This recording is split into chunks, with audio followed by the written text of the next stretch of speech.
Here we go.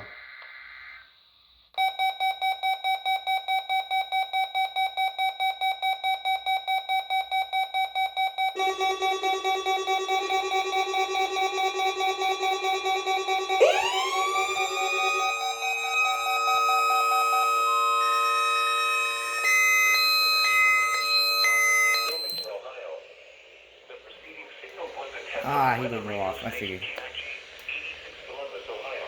Public warning system. During potentially dangerous weather situations, specially built receivers can be automatically activated by the signal to warn of the impending hazard.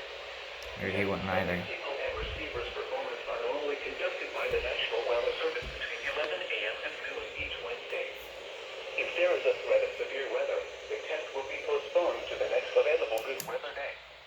Reception of this broadcast, and especially the warning alarm tone, will vary at any given location. This variability, normally more noticeable at greater distances from the transmitter, can occur even though you are using a good quality receiver in good working order.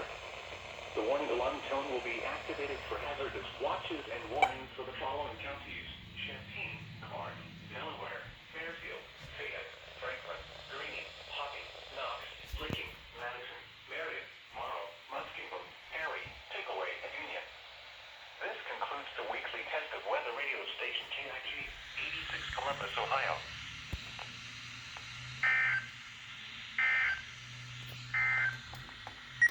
Here are the 11 a.m. weather conditions at the John Glenn Columbus International Airport under cloudy skies. The temperature was 76 degrees. The dew point 70 and the relative humidity 82%. The wind. So there's that.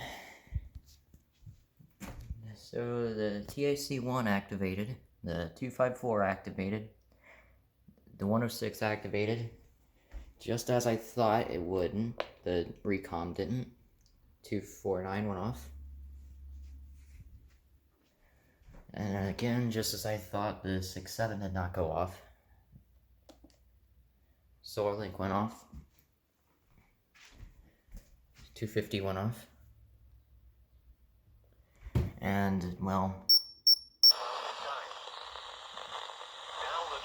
I'll let that one explain itself. Yeah, the 101 didn't activate. And yes, that is an original PlayStation.